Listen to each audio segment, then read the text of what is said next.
Hi everyone and welcome to the Tormek Live Sharpening Classes. In today's episode we will be talking about the BGM 100, the bench grinder mounting set and the OWC1, the Tormek converter which works for the one-way systems and the Wolverine V-arm.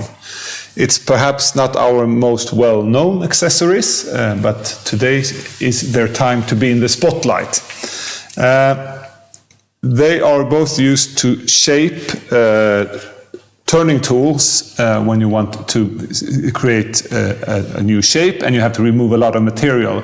Then the Tormek can sometimes be slow, and if you want to speed up that process, you can go to a bench grinder and use the BGM 100 or the OWC1. Great. To help me, as usual, I have the sharpening doctor himself, Wolfgang. Welcome. Welcome, Sebastian. And behind the camera we have Victor. Yes. Hey. Looking strong. Hey, Victor. Yes, it's live, so we might make mistakes, but you also have the advantage that you can ask all the questions you might have, and we'll try to answer them as best as possible. My idea, Wolfgang, was that we would start with the BGM 100. We would talk about step one, what's it contains, what's in the box. Absolutely. And then we will let you explain how you set it up and what you have to think about depending on the different bench grinders and so on. And finally, how you actually shape the tool and how you, after having shaped it, go over to the Tormek and give the final touch. So those three steps. And then once we've done that, we go over and talk about the OWC1. Absolutely. Do we have a plan? We have a plan. Great. Then the floor is yours, Wolfgang. We start directly. What is included in the box of the BGM 100 mounting set for bench grinder. Of course, first a little bit advertisement, of course, showing all our articles and products we have. This is normally underneath, so I just change it. As Sebastian said, the recipe we work with. This is a vital point and a central point of the wood turning tools, or in general of our sharpening system. And the PL01 profile labels, they are also separate available, already here included, where we can later on, when we have the shape we want and the recipe, we note it on the tool. And then you can just simply forget it. It's everything there where you need it. Then, of course, instruction booklet, all about the mounting, how to mount the BGM 100 mounting set, and of course then all the different jigs, how to sharpen. It's more or less the same, or it's the same as in the handbook. So, and then we have, of course, all the screws and all the tools you need. Maybe a drill you will need, but the screws and nuts and even the rubber feet, everything is included here. And then the block itself, the universal support US 105, and the horizontal base here, the XB 100, which is mounted and on top. So everything is included, and this is also what you would need, or then later for the OWC1, the converter, is everything there to what you need. So we will go over and we will mount it. What is important to know? First of all, everything is in the handbook. So we'll just go through a little bit the most important points. It works for bench grinders with a disc size from 150 to 250 millimeters. And then, depending on what machine you have to adjust it. And this is what I will explain now. For example, we have here with that machine a 200 millimeter disc. That means when you have the center here, I draw a line more or less like this here down. And then from the back side of the mounting set or the block itself, for a 200 millimeter disc, you use 35 millimeters between, from the center downwards to the back side here. You see, so it's a little bit, a whole little bit. So 35 millimeters. If you have a 150 millimeter disc, then it's only 1 centimeter in between, or you have a 250, then it's about 60 millimeters in between. Then the next important point is the height. And this is also depending totally what type of machine you have. For example, here the machine we have to mount on a little wooden block to get it higher. Sometimes it can happen that you even have over 89 millimeters. To higher up the block, you will need another, maybe a little bit wooden piece or a wooden block underneath it. Then you can here with the 4 screws adjust precise the heights. Sometimes you have mounted on a working bench. Then you will mount it directly also on the working bench. But I prefer the movable version. You need a board which is at least a minimum of 20 millimeters thick, and for here about 200 millimeters or 20 centimeters width for the 200 millimeter disc also. For the bigger, it's a little bit bigger, but you will have everything in the instruction. Exactly, all numbers and exact details are very well written in the instruction. So it is you have rubber feet underneath here also exactly. to make it stable, right? So because you have vibrations yes. that don't wander and walking around, moving around on the workbench.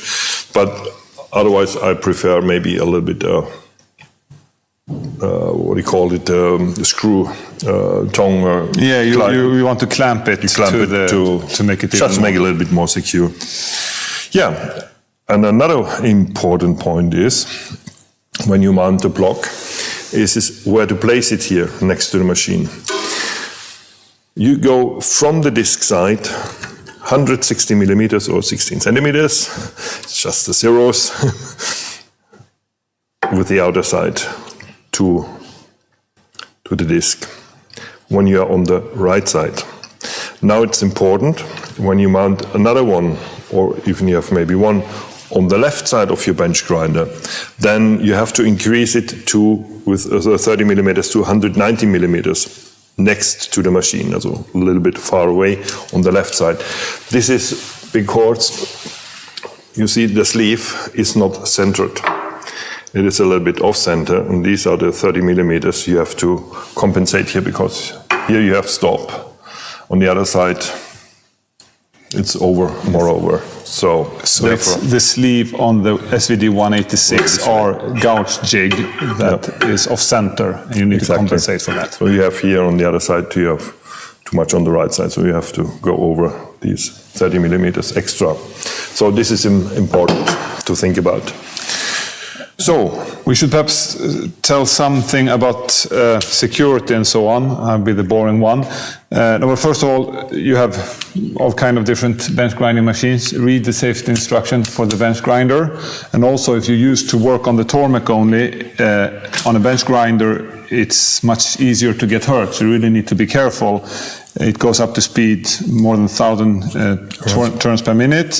So never touch the stone. Or the wheel. It may create sparks as well, so you need goggles. Yep. And also sparks in a wood dust environment can be dangerous. Absolutely. So if you have an extractor, don't use the same when you have it for example, when you turn all the shavings wood dust and you have sparks. It's a wonderful fire, but I think we want to avoid it. So take it separately or place it in a complete separate room. Like in Italy, this is not allowed to have this in a woodworking shop, only in a complete separate room. And we also only recommend it with our wood turning tools and wood turning jigs, so we don't recommend using the BGM 100 with the drill bit attachment, knives, scissors, because the risk of damage is quite big. Only these three, the multi-jig 100 SVS 50, we have the open and the closed seat, so it's the same, or the tool rest SVD 110 and the gouge jig SVD 186R. These three work fine here. Then don't modify your bench grinder also, because this can, you will lose warranties from the bench grinder if something happens. Another point is when you install the block, this may interfere with the sharpening. Maybe sometimes goes too close down or sometimes a little bit higher, which is a little bit better. Mostly you have a tool rest here. You have to demount it, take it away to have a free access here. And to find the right place, for example, we take gouge jig, for example. And then we have here the recipe, for example, A65 and 4. That means we use the turning tool setter, TDS 100, hole A. And then we a little bit prepared here that both wheels, you see a little bit, we have to adjust to the stone. Both wheels are lying on the stone. This is the right position, and you see it works in that case, but it can be tight here. So this is the way how to adjust the heights of the block. Is one point. The other point is... You want to sharpen here. Here approximately, right? Exactly, I have a nice drawing here. So if you think your horizontal line here, it's around 9 o'clock, and you want to sharpen around 10 o'clock or so, in that area. Not below, because machine turns in that way. It draws you down, so always above. It's a little bit like woodturning too, so should be not new for you. And then we have the other part in the recipe.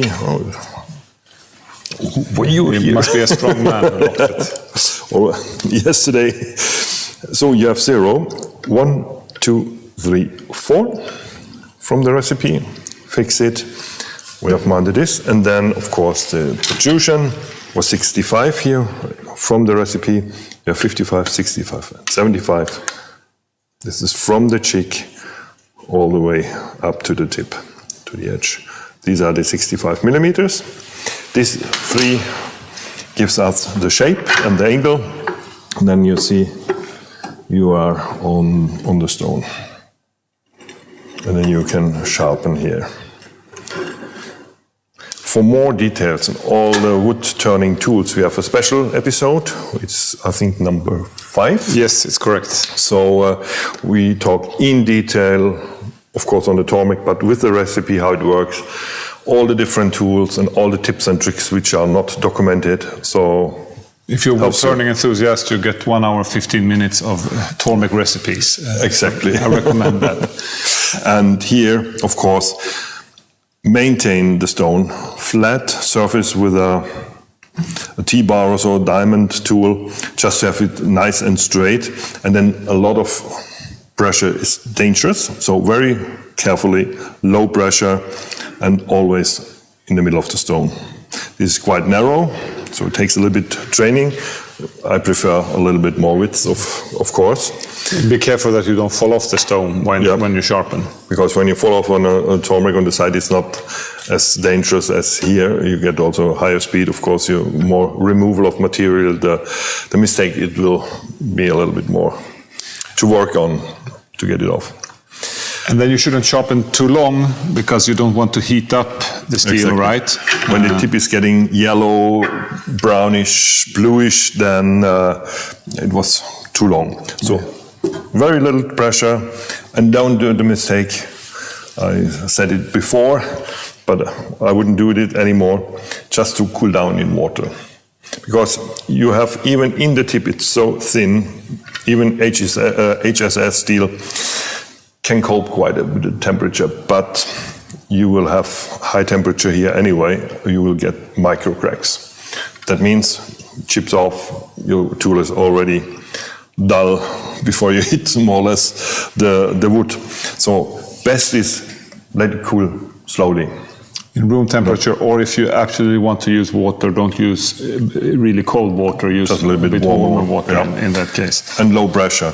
And then why you get heat? Of course, the speed and the wrong choice of the sharpening stone or grinding stone. So you should have not too hard, because the removal is very less or little, and then you have more friction, and more friction means heat. Or if it's too soft, the stone, then the stone clogs.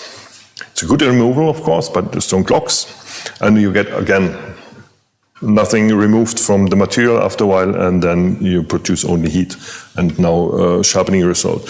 So some medium hard stone, aluminium oxide would be the best choice to use for that. And then you have the same recipe. And you go over to the Tormek, and then you get just the finish, the rest, the sharpness there. What we could perhaps clarify also is we often talk that you don't want to heat up the steel because you break down the alloys. But often if you heat up the steel here, you will break down the alloys in the steel, but it will be not in the core, but more on the tip. And so after you sharpen here and you go on the Tormek, you will sharpen away the bad steel, the burnt steel. Absolutely. Maybe in the beginning you have to sharpen once more. Yes, to make sure. Because maybe faster dull, but then when this half millimeter is removed, you have the nice fine steel, and then you maintain only and sharpen on Tormek, and then you take for a bowl gouge with all the adjustments less than 30 seconds. So it's not a slow system, just slow because it's sharpening and you are grinding, so more material removal. You do this the first time when you buy it, give them the right shape for your purpose or your work you want to do, or you want to reshape, change the angle. This is all really heavy damages, then you use the bench grinder. Otherwise, absolutely. Stay on the Tormek. Yep. If you move over to the Tormek, is it just to move over, or do you have to think about something? Yep, there is one point. Yes. It's important. So even as we say you have the same adjustment, you go on the Tormek. That's true. But when you sharpen, when you remove a lot of material, what happens? Your protrusion will get, just make these 65 again, and we sharpen a little bit more. So we have maybe half a millimeter away. So a little bit shorter, and when we go here on the stone, and you will see that we don't touch the heel. It's very little, and then you have the same on the Tormek, and you wonder, what the heck, you have two facets on it. We want only one bevel. This is important. When you go from here, or you remove a lot of material, just in between, just adjust again a little bit the protrusion. So that is a good tip that people sometimes miss. In the way, this is a little bit tight. So, sorry. This is the way. Just check, finish, then check the last time, and then go over. Then you have really the perfect match, and not a secondary bevel. This we don't like, or we like to avoid it, because you use the bevel to write. When you turn. Great, thank you, Wolfgang. Should we move on to the OWC1? Yes. Which is perhaps even more unknown, if possible. Exactly. When you purchase it, you will get this. You see, it's not a nice box. It's not a big article, but it's for you. You have the Wolverine arm on your bench grinder. You can use also the Tormek recipes. So you have one choice. You can choose the BGM 100, the mounting set for the bench grinder, because you will need the XP 100, the horizontal base, and universal support. These are the two things you will need. But maybe you don't need the block, just buy the XP 100, the horizontal base. Mount it on the OVC Tormek converter, which you have already mounted here, and then use your universal support from your Tormek machine. Or you buy these two separate, or the BGM. So you have all the choices. So the difference is when you buy the BGM 100, everything is included you need. Here you have to add the XP 100 horizontal base and the US 105 or 103. Yeah. Or you buy the block, and then you can have on both sides, but you have only one universal support. So you have to mount it, the V arm here. It's see a little space. So you can have it here. I've cheated a little bit and made a mark. And here already the same mounting. You can move with that screw forward, backwards. You can the complete arm. If this is in the way and you have the possibility to change the sides, you can use also the other side or a little bit closer, because you need the space for the movement itself. Then I will show it directly. What is more important, the same rules like here, that you have the space when you use the turning tool setter with hole A, for example, here, that you have the space up here, and you sharpen on the same spot like on that way, so over 9 o'clock here, that we hit the stone here, and then exactly the same. You see, it can be a little bit tight, but you can move and change and go further, even here when you go, if this is in the way. And why should I use the Tormek when I have already the Wolverine arm? Because we have, exactly, the jig, which is used here. You have a little bit slightly different movement. The point of turning here, the center, it's here very low, and we have it here right below. So the shape will be a little bit different with that jig compared to our jig.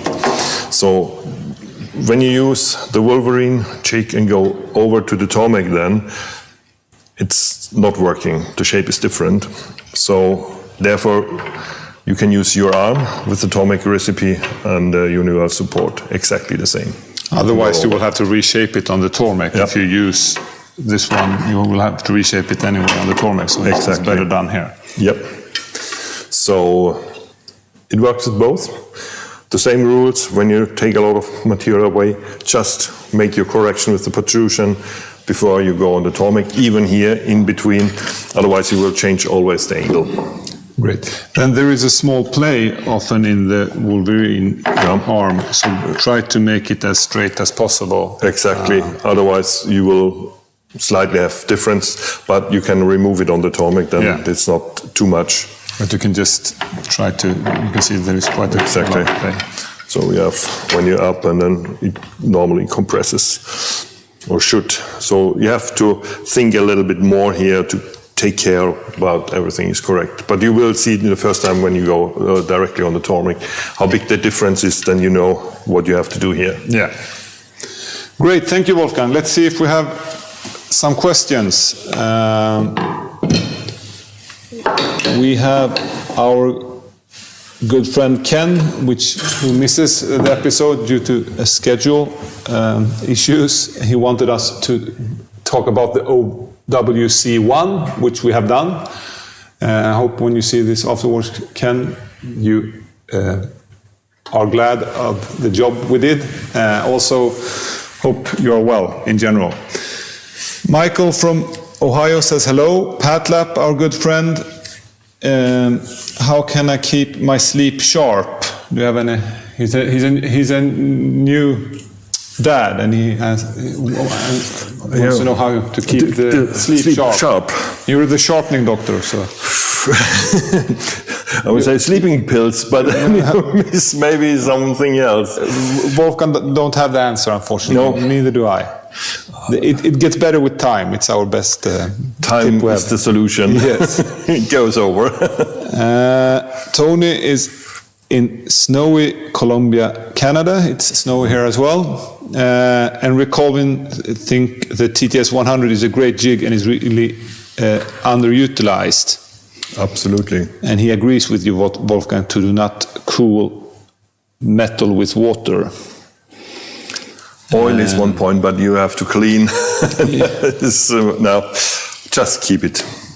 From experience, Rich says also that you could cool the TTS before holding it against the TTS 100. Yeah, otherwise it will melt Yes. the plastic. Absolutely correct. Stuart is asking, can you use the OVC1 on either side of the grinder? Yes, should work because you have this system for the OVC. Should be work on both sides. Then this will be, because I don't have mounted it, changed just in the yeah, it should work. Yes. I would say, yeah. And both sides interchangeable. Because this was already mounted here. It was before my time. But of course there will be a mounting instruction too. Yes. That it works for the system from Wolverine. So I can't tell you a lot about it. And we use only the system just to use for the Tormek here. But it should be not a problem, because when I see you have the fixation here, the wing arm, when you turn around inside, no, should be not a problem. Great. Thank you, Wolfgang. I think we are getting towards the end. If you are looking at this not live, please ask your questions in the commentary below, and we'll try to answer them as best as possible in writing. As I said before, be careful around the bench grinder. Don't start a fire. Don't hurt your fingers. Use the goggles. And it's only a one-time thing. You only have to go here once, shape the tool, and then it will be super fast resharpening the tools afterwards on the Tormek. Absolutely. Thank you, Wolfgang. Always a pleasure doing this episode with you. Thank you, Victor, and a big thank you to all of you watching. Thank you. Some of you have gone up early morning to see our episode. We appreciate that. Take care, and until the next time. Bye-bye. Stay sharp.